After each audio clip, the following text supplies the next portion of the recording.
Hey, what's up, y'all? It's Fuzz Jaxx, representing Monumental Music. Make sure you like and subscribe to the Lewis T Media channel on YouTube.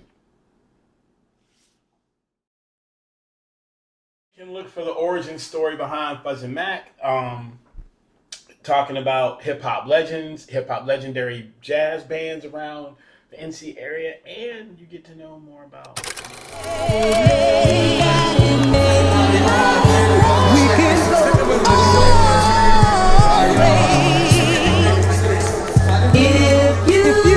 Champion bound, I'm Malcolm X with a pinch of Christ. Catches with the jab, I'm Floyd May, my defense is nice. Crafted by a Mac, I'm embedded to get the cheese. Genius with the beats, this pop art and I move with ease. Heart cold, apply pressure. I am, greetings and salutations, everyone. I am Fuzz Jaxx, Fuzz Jackson.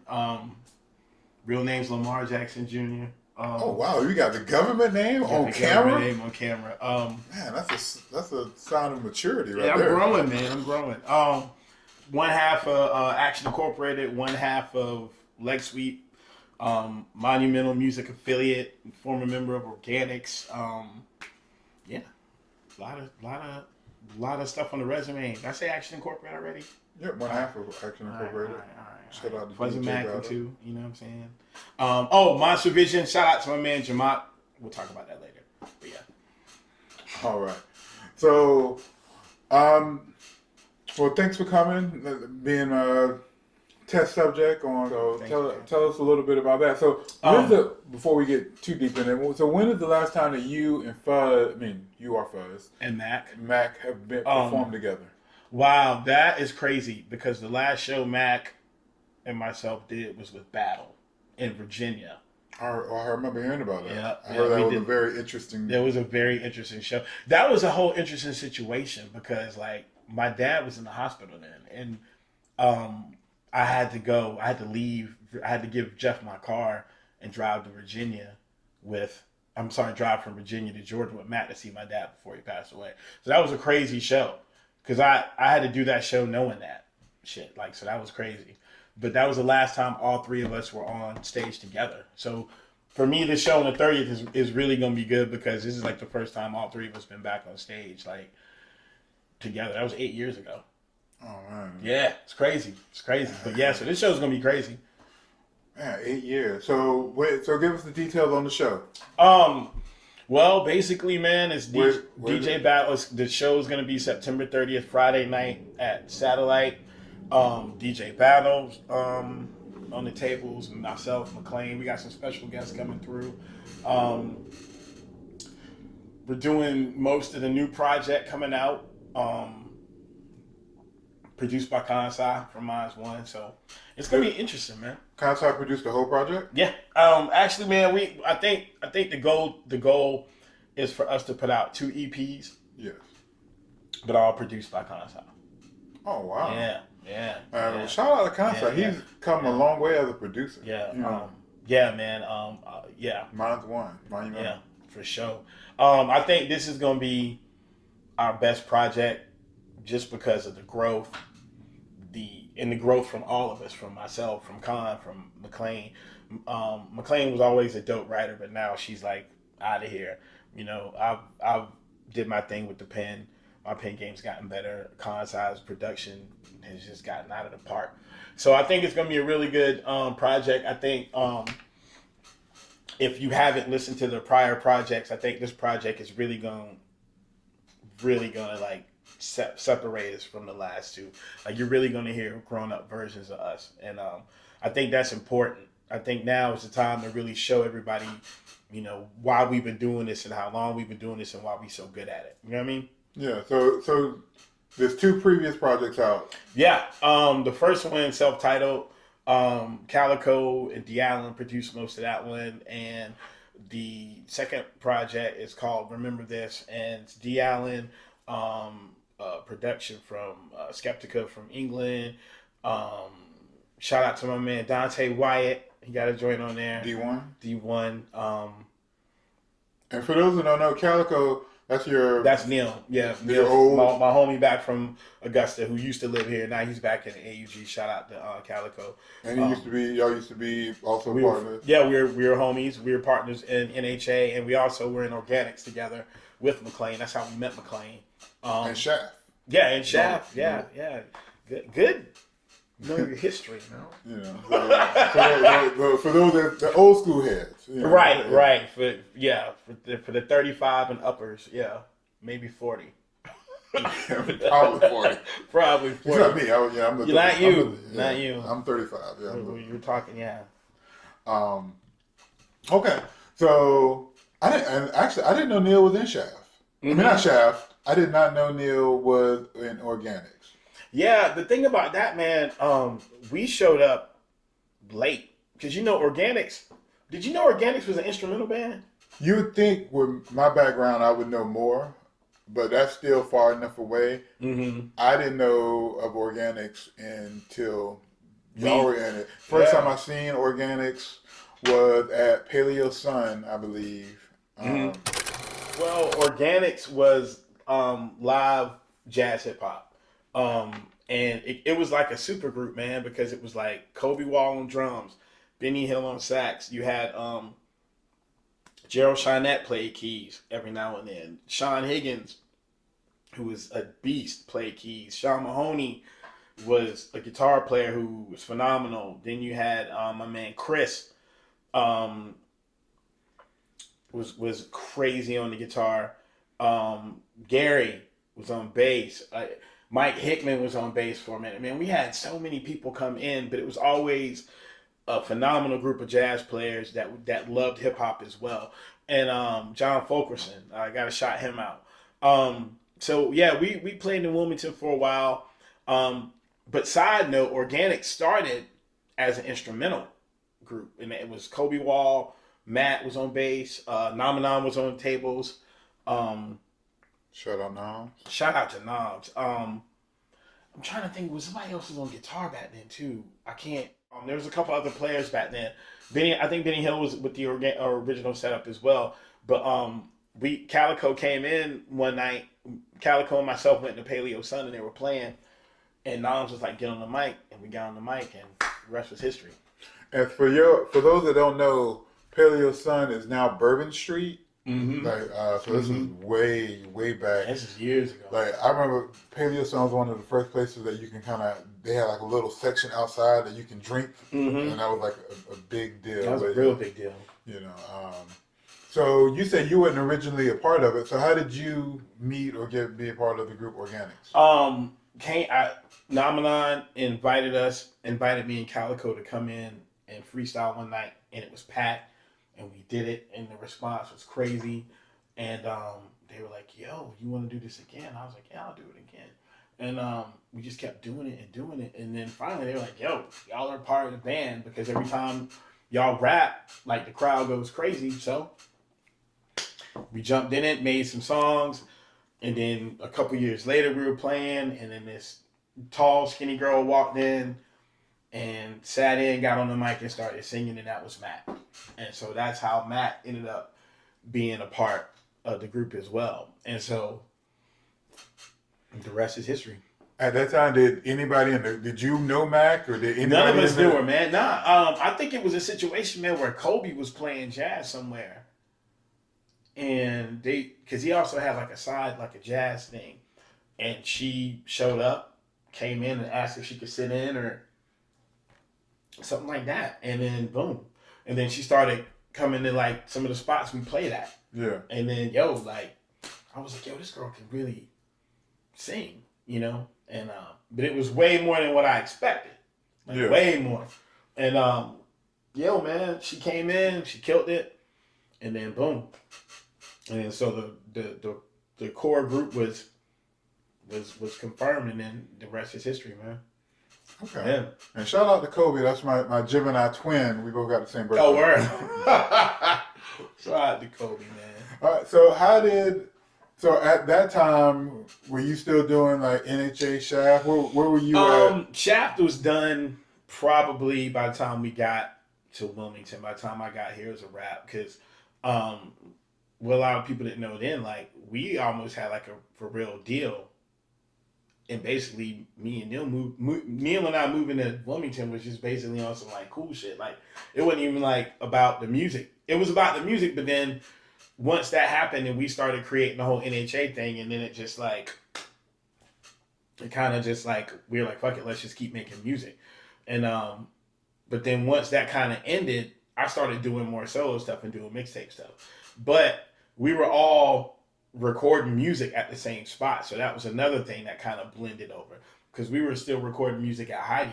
Noms lived at Heidi, but some of the Organix cats were coming over there too as well. So it was kind of like I was building friendships at the same time that I was doing something different, like with the solo stuff and the mixtape. So yeah, that was Shaft was a rap. NHA was thinning out. People was moving. People were just outgrowing it, and then a lot of cats stopped doing music. A lot of cats got married and moved, and so it was kind of, I was kind of like stuck, like, yo, I don't know what to do. I definitely wasn't moving back to Georgia. I definitely wasn't quitting music. So I was like, you know what, fuck it, I'll just do solo stuff and freelance. And so that's kind of what happened. Everything blended in. And because of Heidi, which is a big 50-30 Heidi Drive, man, is a big staple in the whole situation. Was that the spot off of like Wilshire, Wrightsville? That was the spot off Wrightsville, right behind UNCW. Because everybody recorded in that house. Like all the first two Fuzz and Mac projects were recorded in that house. Early Mine stuff was recorded in that house. A lot of organic stuff was recorded in that house. Did Organix ever release a project? We released 2. I think we released 2 projects. One was kind of like a studio project, and I think one was maybe like a live project that was sold, but kind of was floated around at the same time, you know? So, yeah. But yeah, we didn't really release a whole lot of projects. And, you know, Kobe was a big Roots fan, and so that name came from the first Roots album, which is called Organix. But yeah, like that. You know, it's funny, man, because everything that I'm talking about is linked within the whole Fuzz and Mac shit. Yeah. Like, the Roots are linked into it. Before Fuzz and Mac and the start of Fuzz and Mac, you know, Organix and everything, that whole genre of music and that group and that vibe and everything is so centered around Fuzz and Mac that it's crazy.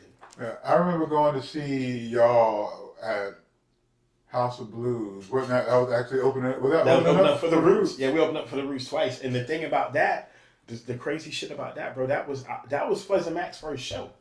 That was our first show. I don't even think you know the story about. So let me give you a quick rundown, man, because a lot of people don't know this story, and this is an example of chance and fate. So Organix basically kind of dissolved. People were moving or whatever. I think a lot of people moved to New York or something like that. And while you gather your thoughts, I'll kill some time. At that time, it feels like and I mean, it's like anything else, especially Wilmington, North Carolina. I feel like there was a wave of like hip hop bands around that time. Not in Wilmington. Like Organix was the Wilmington hip hop band. Yeah. There was a few in like Raleigh, Chapel Hill, Durham. Like, and they were making noise, but I feel like it was just that kind of that segue or that time, you know, that was several different bands. And they were dope. Greenville, like I can't remember a lot of the names. 3530 from the Greenville area. You had Urban Sophisticates, I think. Shout out to Big Hop. Yep. And you had a lot of cats that were doing different things, man. It was cool because a lot of times, a lot of us bands would all get together and play and have big shows too. Shout out to the Soapbox back in the day. Like a lot of those cats pulled up and we did really good shows there. Yeah, that was a good time. All right. So like you were telling me before we got sidetracked, you were telling me there was a lot of stuff that I don't know. So like I guess with the Fuzz and Mac, like the creation of Fuzz and Mac. Yeah, so shout out to Suspense too, because y'all will probably never hear it, but we did a song with Suspense a long time ago called Definitely Me. It was me and McClain over one of his beats, and we were like, yo, this is different. And we were still in Organix then, but I was doing a mixtape at the time. I needed a hook. She came through and the song was really good. But I should have done something with that song. But at the same time, the next songs that we done were way better than that. Just because we had grown so quick in that group, man. Like Organix was like, it was like sink or swim, yo. You had to, because you got to think, man. McClain's classically trained as a singer. You know what I mean? Like she's not for play. Like she does her thing. So then you got everybody trained, like classically trained, like in the band who been musicians their whole life, had master's degrees. So I mean, we made the rap and shit look easy, man, but it wasn't, like, because it was so much talent. And when you got that caliber, that high level of talent, man, you know who the weak links are. You know what I mean? Like, real talk. So I had to be like on my P's and Q's, because a lot of that shit for me was freestyle too. Like every time we was doing shows, I was freestyling a lot of stuff. So it had to be different every time. You know, there's only a few songs that I would use written verses for. But yeah, man, we had to really be on our shit. So when we started doing that, we both realized, like, yo, like, this could be way bigger than what I thought. And then, so anyway, fast forward, the Roots were coming. I got a call, I think from the, what's my man from the radio station, Mud. Shout out to Mud. Mud's wife called me. Who's Mud? I think Mud's from either the Penguin. Okay. Old DJ Cat used to come out. And when I say old, I don't mean old in age, but he was there back in the day. Mm-hmm. It was either Rock 90s Rock, the Rock 105, or either Penguin. I can't remember. But he used to come out to the Organic shows. His wife, I think, worked at House of Blues. Okay. And maybe she was in charge of like booking. And he was like, yo, you need to book Organix to open up for the Roots. But the Organix was already a rap. And everybody had moved and stuff. And McClain was in New York. And so I was working at Jeff Gordon when this happened. I got a phone call and I was at work and I was like, yo. And they're like, yeah, you want to come play with the Roots at House of Blues? I was like, yeah. So the first person I called was McClain. And I was like, yo, I just got a phone call to do the Roots and I think they want Organix. And I was like, but they're not going to get Organix, but at least they could do is get us. And she was like, well, what do you want to do? And I was like, yo, we can just do some songs. We'll make it happen. So I think McClain, that was a phone call like on a Thursday. Mm-hmm. And the show was like that next week. So she came down a couple days later. And Neil had some beats, Calico had some beats, and D. Allen had some beats, man. And we recorded that shit in like days. Got it mixed. Shout out to Owen. Got it mixed. Got it pressed. By that week, we had it ready to go. Learned the songs. Opened up, which a lot of people didn't know that we were. No, a lot of people knew. I feel like a lot of people came to see y'all. Think so? Like I feel like at the time, I was not a big Roots fan. I mean, like, yeah, like the core, the homies, like y'all knew, but it was definitely some people there. I remember people saying like, I didn't even know y'all were opening up. So I was kind of like, because you know the openers weren't announced, and even but you know, I don't know if you remember that, but you know what's funny about that? Shout out to Joe Marengo. He was shout out to Eddie and Joe Marengo. Yeah, man. Joe was Eddie on the stage. Eddie, yeah. I remember Joe. Eddie DJ'd that show. Owen worked the sound. Shout out to O. Shout out to Eddie. Shout out to Mac. Shout out to Joe. I remember Joe had that suit. Joe had the Tony Montana. You remember that, yo? He had the Tony Montana suit. Tony Montana. He was like, yo, you think I should wear this? I was like, yes, you should. I remember that, yo. He had the Tony Montana suit, the collar. Yeah, that was crazy. That was a crazy show though. But then yeah, all that happened, man, within a week. And so literally that show was the birth of Fuzz Jaxx. That was the birth of Fuzz Jaxx. That was the first. And I told her, I said, yo, if this shit don't work, then we know this shit ain't supposed to work. Like if we can't rock this crowd, and if it doesn't go off like we need it to go off, then man, Fuzz and Max a wrap. It's a dub. We're not doing this. And yo, because I remember walking out on stage. The first song that we did was a joint that Namanon produced called Head of Gut. And I remember I walked out and people were just people were into it, but people were just like, what's going to happen next?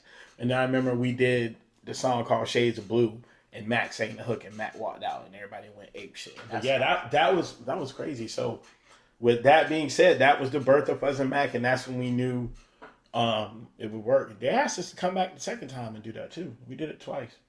Okay. But that's how it happened. So then what was next? So it was a EP. The EP, because like my mixtape, just not another mixtape came out. But yeah, that came out the same time the Fuzz and Mac project came out, and it was cool, man. I didn't expect the feedback to be like it was, but I'll take it, So yeah, so now we're older, we're better, we're wiser. We got the new project. The new project's gonna be a lot different because I feel like it. Not that it wasn't hip hop before, but it's more hip hop based. It's more hip hop influenced. Whereas the last two projects I felt were more lyrically, you know what I mean, yeah. enhanced and lyrically like it was just all about lyrics, which the beats were dope, but I think it was just more of us trying to let everybody know that we were good writers. But now we've shown that we're good writers, so now it's So because ultimately, I mean, you're in a lot of groups, but ultimately you're a solo MC. Mm-hmm. So when you're doing a collaborative project, especially like this, like I always wonder because a lot of times collaborative projects don't work for whatever reason because you never get enough of the reason you come to the project. Mm-hmm. So do you do it as y'all, especially, and then Mac's still in New York, right? Yeah. Yep. So do you get a beat and does like somebody start, or is it a working project from the beginning of the song to the end, or is it like a Fuzz song and then like, hey Fuzz, you tell Mac, hey, I want you to do this, or is it like a Mac song and Mac say, hey, come in and do something here, mm-hmm. or is it a combination? It's a combination. I think with every song that we've ever done, and this is crazy. That's a good question, by the way. And I think with every song that we've ever done, it's always been about us two. Like whoever gave us a track was like, yo, this is a Fuzz and Mac track. This is a Fuzz and Mac track. It's never been like, yo, man, Fuzz, do this, and maybe you should get Mac on the hook. It's always been a track that we both were handed to for both of us. And not only that, we never, ever record separately. Ever. Okay. Never. So it's not sending files? No, we don't do that shit at all. Because, number one, the reason why I think Fuzz and Mac works, honestly, and this is why a lot of groups don't work, personalities. Our personalities are so much the same, but yet different. But to the point that we get along so well that the creativity process comes so easy to us. And the fact that we're always together when we make music just makes it A1 stuff. You know what I mean? Like we don't send files. Like I might rap a verse, right? And send it to her. Like the stems. Right. And then, but normally, man, or it might be like you need to go back and do your backups. But 9 times out of 10, it's something that we've already done together. Mm-hmm. And it's just like the mix and down part. Hey, do I need to like rewrap this verse? Or hey, do I need to do backups here or there? Or, hey, do you want to add backups or whatever next time we get together? But a lot of stuff's planned out as far as like what we want to do with the songs and stuff like that. So we might get a track and we might both write and then be like, yo, Mac might be like, well, I want to talk about this. What do you want to talk about? Or it could be like, well, I want to do this type of hook. So what do you want to build around it? But when it comes to us making music, man, we're always together. And that's why I think with this project, it's going to be really different, man, because the last 2 projects weren't rushed, but, well, the first project was rushed. The second project, we were just starting to learn how to make an album. The third project, because you also got to keep in mind, McClain has done so much solo stuff on her own as well. Mm-hmm. So now we're both seasoned when it comes to making a project. So I think like with us being around each other so much and being like having a really tight friendship, man, like it makes the music so much better. And I think when you hear this project, you can tell that we were there every step of the way with each other. You know what I'm saying? Going into this, is this like your first project during the streaming era? And how is Yeah. that? And how is that going to be? How is that different? That, you know what, that is true. This is definitely gonna be the first project in the streaming era. I think now, and that's another thing too, man. I think it's gonna be great for us, man, because you know, Fuzz and Mac, when we first started, it wasn't a whole lot of digital stuff going on. And I always say, like, could you imagine, like, if it was a really big digital game back then, like, what we could have done? Because I feel like there's not too many groups like us, especially at that time. And, like, now there's still isn't too many groups like us with that type of sound we have. So I think now it's going to be a big push now because we don't, you know. How would you describe your sound? Like, if you were comparing yourself to somebody else, for people that don't know you, what would be the closest thing that somebody might know of or could look up? I think, and I honestly think you have to know a lot of other music to even throw us in there. I think Fuzz and Mac is a mixture. It's a gumbo. It's a mixture of Tribe. It's a mixture of Bjork. It's a mixture of Nina Simone. It's a mixture of Carole King. It's a mixture of De La. It's a mixture of Dilla. It's a mixture. I think Fuzz and Mac is. I would say if Fuzz and Mac were a dish, it'd be like a gumbo, but it'd be the best gumbo you ever heard because it's got everything you need in it. That's what. Because there's so much influence between. What are some of Mac's? Not to speak for her. Maybe when she comes down, I can get her in the hot seat. But what are some of Mac's influences? Mac is influenced a lot by like Nina Simone. She's influenced by. She likes Etta James a lot. She is a real big. I know she likes Patti Smith. She likes. She likes Tegan and Sarah.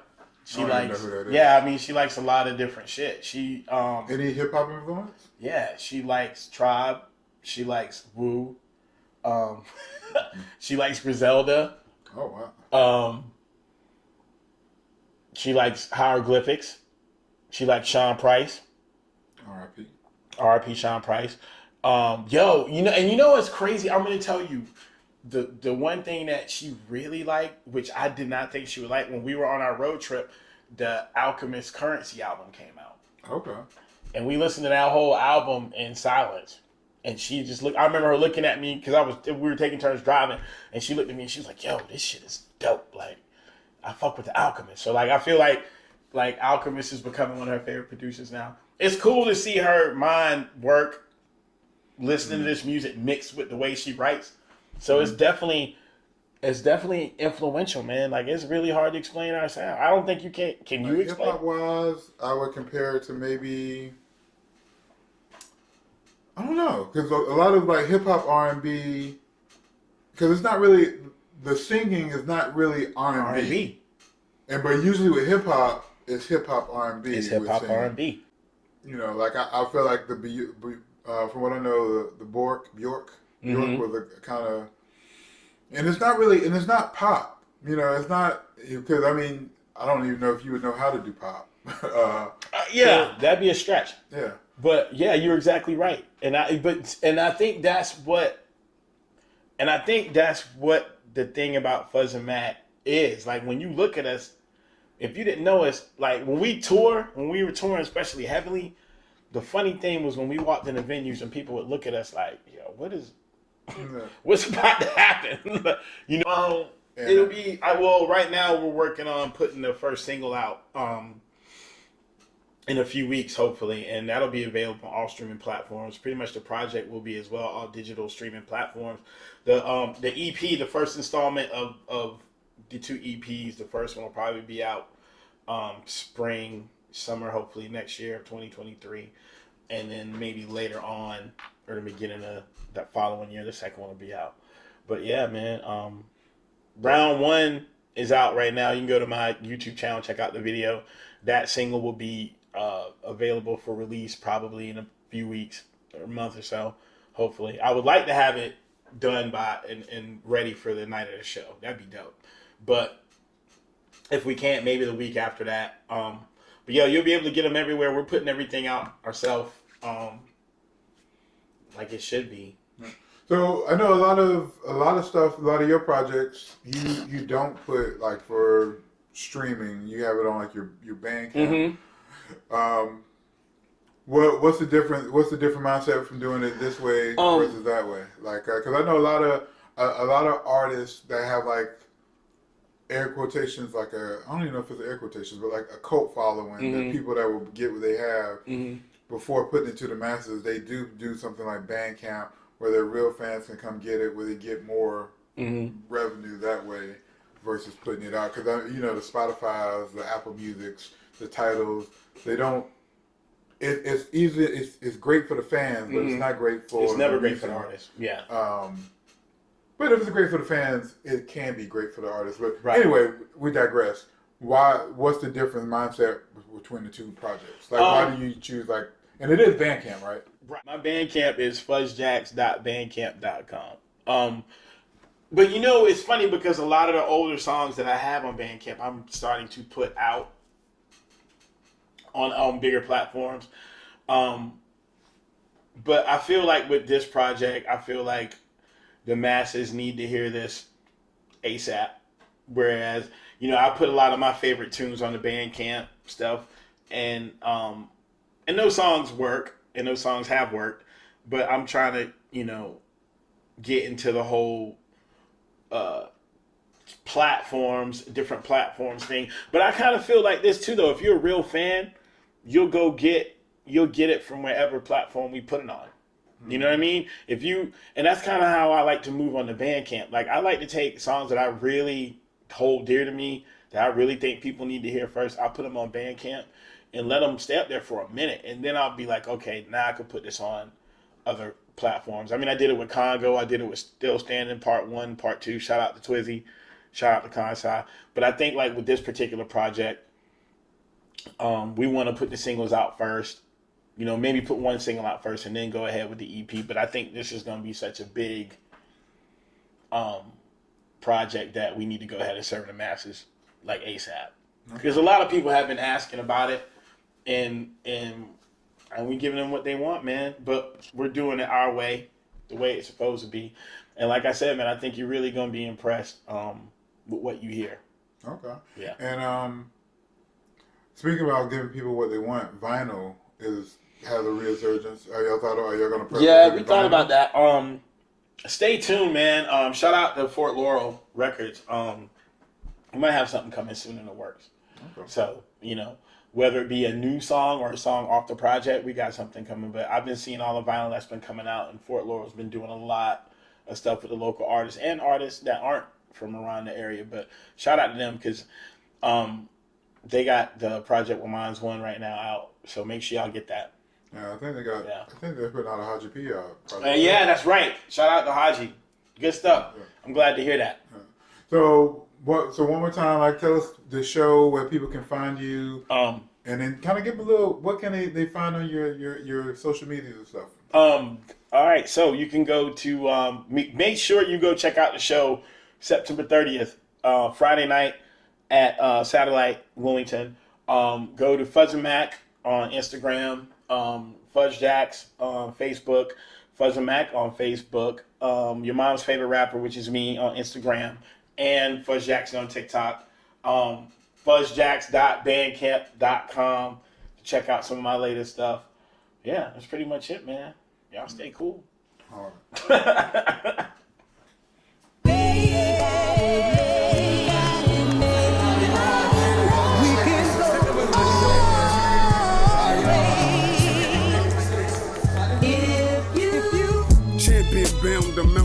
With a pinch of Christ, catches with the jab.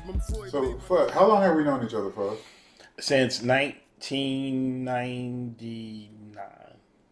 Oh, wow. No, yeah. 98, 99. 98, actually. How do you know that? Why 98? I don't know that. battle, the MC battle at that bar behind the Scotch on Oak Avenue when you told me Oasis, when you told me I wouldn't win, that there was going to be a bunch of dudes that would eat me alive. That's how we met. Oh, wow. It sounds like you're still bitter about that. No, I'm not bitter. It's funny because I remember you saying that. You were like, yo, I heard, you were like, yo, are you Fuzz? I'm Lewis. I'm getting ready to do a hip-hop battle. And I heard you're really good.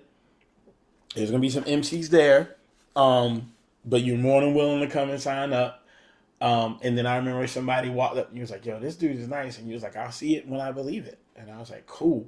And I was like, I was like, I'll see you there. And I came there and I had it. I had showed up and I had it locked in my mind that I was like, yo, I'm gonna show this dude I can fucking rap. Like, and RIP AB, and it was me and AB against each other in the final.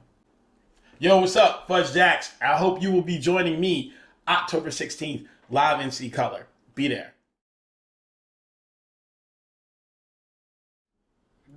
So, Fuzz, why haven't you been to a live NC Color yet? Oh, because of my work schedule. I work 5 a.m, Monday through Friday, 5 to 2. And Tuesdays, Wednesdays, and sometimes Sundays I work at the restaurant. And on Sundays, but see, I got to be at work. I usually have to be up at like 3 or 4 in the morning. Well, that's why live NC Colors are at 2 p.m. They're a day party for old people. So. I didn't know that. Okay. So when are these Sundays? Yeah, so the next one, funny you ask, is October 16th. Okay.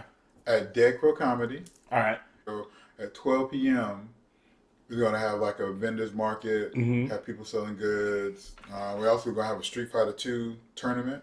I did see that. Gotcha. With the comedy. Gotcha.